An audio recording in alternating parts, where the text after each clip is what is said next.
Hey guys, what's up? It's me, EJ here, and I'm back here with another reading video. Today we're gonna be reading chapter 4 in the Chronicles of Narnia. So let's continue with the story. Dang, we got up to go. Well, luckily that summertime's here, I'll be able to read a lot more often. All right. It's called The Bell and the Hammer. All right. There was no doubt about the magic this time. Down and down they rushed. First through darkness, and then through a mass of vague and whirling shapes, which might have been almost anything. It grew lighter. Then suddenly they felt that they were standing on something solid. A moment later, everything came into focus, and they were able to look about them. "What a queer place," said Diggory. "I don't like it," said Polly, with something like a shudder. What they noticed first was the light. It wasn't like sunlight, and it wasn't like electric light, or lamps, or candles, or any other light they had ever seen. It was a dull, rather red light, not at all cheerful. It was steady and did not flicker. They were standing on a flat paved surface, and buildings rose all around them. There was no roof overhead. They were in a sort of courtyard. The sky was extraordinarily dark, a blue that was almost black. When you had seen that sky, you wondered that there should be any light at all. "It's very funny weather here," said Diggory. "I wonder if we've arrived just in time for a thunderstorm, or an eclipse." "I don't like it," said Polly. Both of them, without knowing quite why, were talking in whispers. And though there was no reason why they should still go on holding hands after their jump, they didn't let go. The walls rose very high all around that courtyard. They had many great windows in them, windows with glass, through which you saw nothing but black darkness. Lower down there were great pillared arches, yawning blackly like the mouths of railway tunnels. It was rather cold. The stone of which everything was built seemed to be red, but that might only be because of the curious light. It was obviously very old. Many of the flat stones that paved the courtyard had cracks across them. None of them fitted closely together, and the sharp corners were all worn off. One of the arched doorways was half filled up with rubble. The two children kept on turning round and round to look at the different sides of the courtyard. One reason was that they were afraid of somebody, or something, looking out of those windows at them when their backs were turned.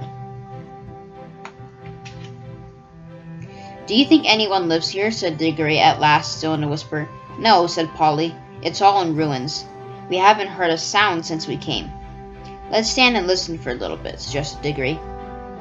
Here's a picture.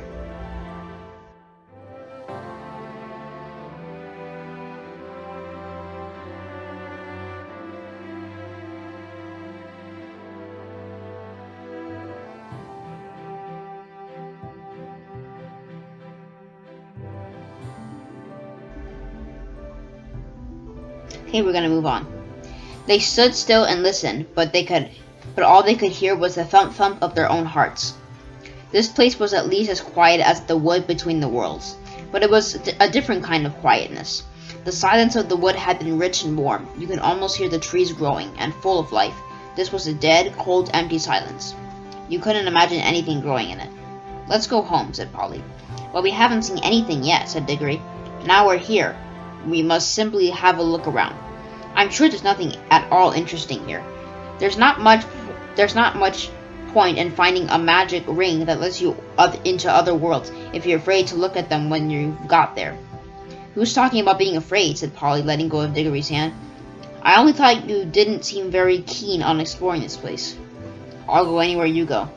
"We can get away the moment we want to," said Diggory. "Let's take off our green wings and put them in our right-hand pockets. All we've got to do is remember that our yellow are in our left-hand pockets. You can keep your hand as near your pocket as you like, but don't put it in or you'll touch your yellow and vanish." They did this and went quietly up to one of the big arched doorways, which led into the inside of the building. And when they stood on the threshold and could look in, they saw it was not so dark inside as they had thought at first. It led into a vast shadowy hall which appeared to be empty. But on the far side there was a row of pillars with arches between them, and through those arches there streamed in some more of the same tired-looking light. They crossed the hall, walking very carefully for fear of holes in the floor, or of anything lying about they might trip over. It seemed like a long walk. When they had reached the other side, they came out through the arches and found themselves in another and larger courtyard. That doesn't look very safe, said Polly, pointing at a place where the wall bulged outward and looked as if it were ready to fall over into the courtyard. In one place, a pillar was missing between two arches, and the bit that came down to where the top of the pillar ought to have been hung there with nothing to support it. Clearly, the place had been deserted for hundreds, perhaps thousands of years. If it's lasted till now, I suppose it'll last a bit longer, said Diggory. But we must be very quiet. You know a noise sometimes brings things down, like an avalanche in the Alps. They went on out of that courtyard into another doorway, and up a great flight of steps and through vast rooms that opened out of one another till you were dizzy with the mere size of the place. Every now and then they thought they were going to get out into the open and see what sort of country lay around the enormous place, but each time they only got into another courtyard. They must have been magnificent places when people were still living there. In one there had once been a fountain. A great stone monster with widespread wings stood with its mouth open, and you could still see a bit of piping at the back of its mouth, out of which the water used to pour. Okay, here's another picture.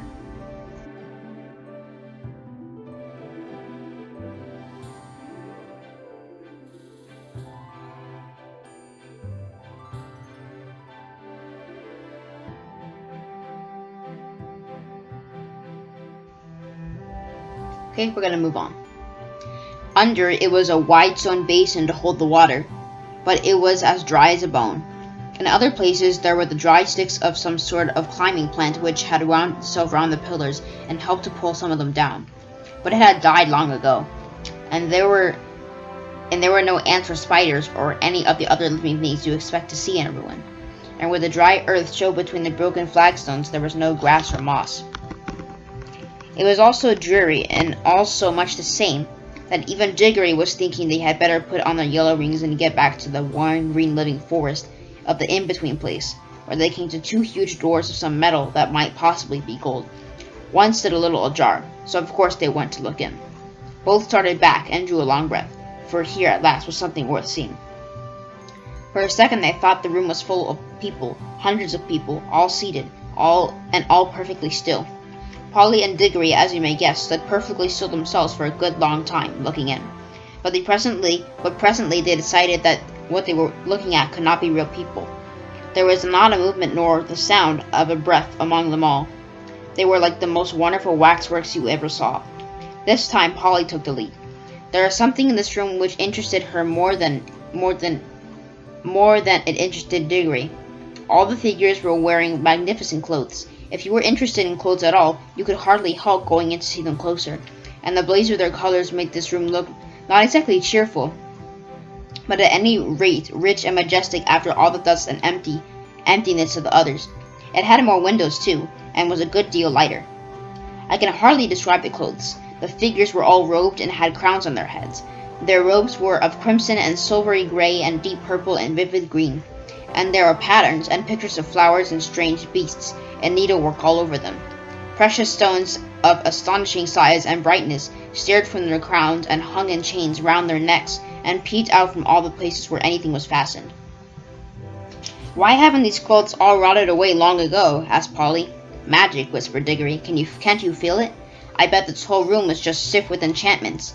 I could feel it the moment we came in." "Any one of these dresses would cost hundreds of pounds," said Polly. And get another picture.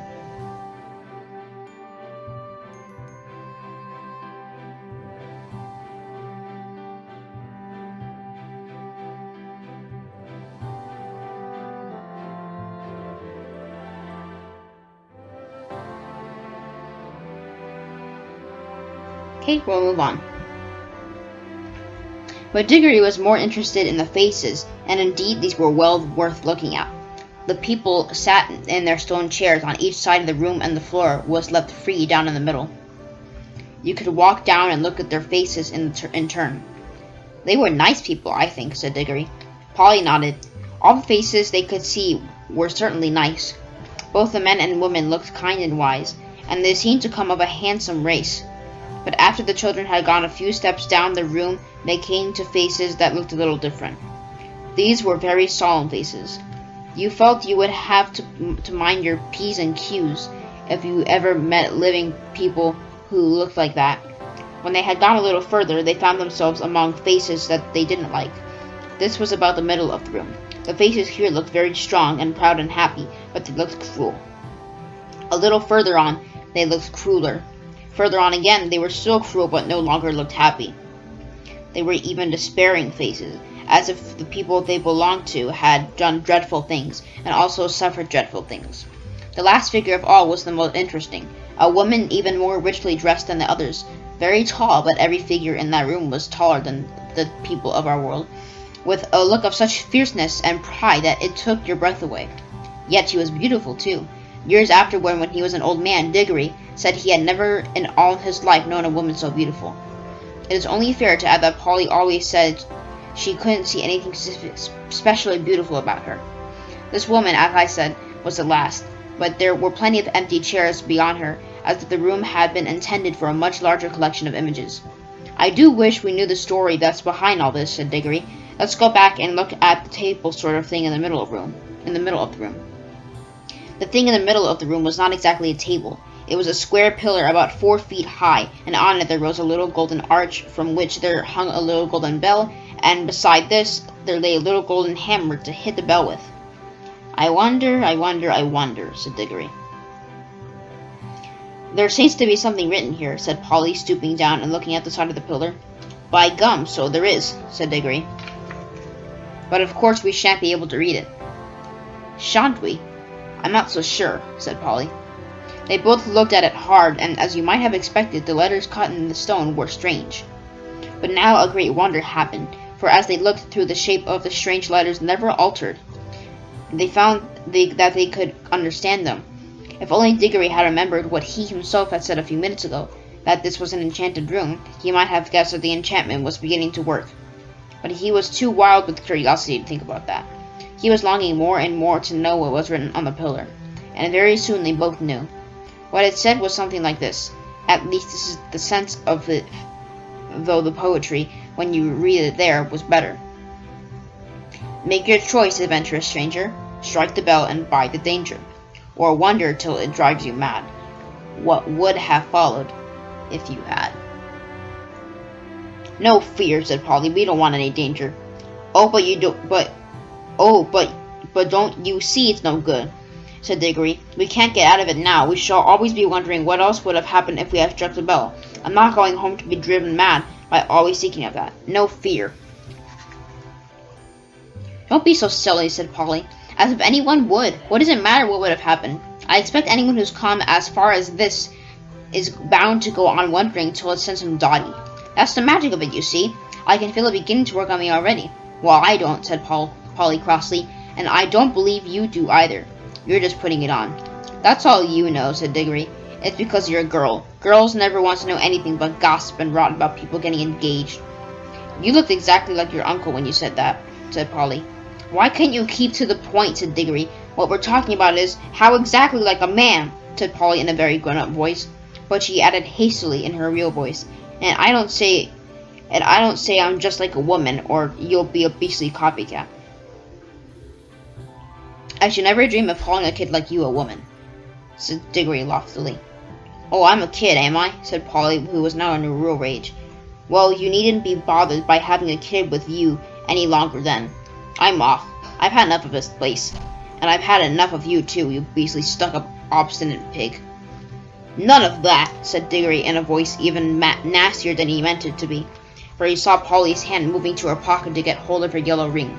I can't excuse what he did next except by saying that he was very sorry for it afterward, and so were a good many other people. Before Polly's hand reached her pocket, he grabbed her wrist, leaning across her with his back against her chest. Then, keeping her other arm out of the way with his other elbow, he leaned forward, picked up the hammer, and struck the golden bell a light, smart tap. Then he let her go, and they fell apart, staring at each other and breathing hard. Polly was just beginning to cry, not with fear, and not even because he had hurt her wrist quite badly, but with furious anger. Within 2 seconds, however, they had something to think about that drove their own quarrels quite out of their minds. As soon as the bell was struck, it gave out a note, a sweet note such as you might have expected, and not very loud. But instead of dying away again, it went on. And as it went on, it grew louder. Before a minute had passed, it was twice as loud as it had to begin with. It was soon so loud that if the children had tried to speak, but they weren't thinking of speaking now, they were just standing with their mouths open, they would have not heard of one another. Very soon it was so loud that they could not have heard one another even by shouting, and still it grew, all on one note, a continuous sweet sound, though the sweetness had something horrible about it, so all the air in that great room was throbbing with it, and they could feel the stone floor trembling under their feet. Then at last it began to be a mix with another sound, a vague, disastrous noise, which sounded first like the roar of a distant train, and then like the crash of a falling tree. They heard something like great weights falling. Finally, with a sudden rush and thunder, and a shake that nearly flung them off their feet, about a quarter of the roof at one end of the room fell in. Great blocks of masonry fell all around them, and the walls rocked. The noise of the bell stopped. The clouds of dust cleared away. Everything became quiet again. It was never found out whether the fall of the roof was due to magic, or whether that unbearably loud sound from the bell just happened to strike the note, which was more than those crumbling walls could stand. "There, I hope you're satisfied now," panted Polly. "Well, it's all over anyway," said Diggory. And both thought it was, but they had never been more mistaken in their lives. Wow, that was a crazy chapter. Alright, well, I'm going to end it here for today. Hope you enjoyed the chapter. And, yeah, I'll see you next time.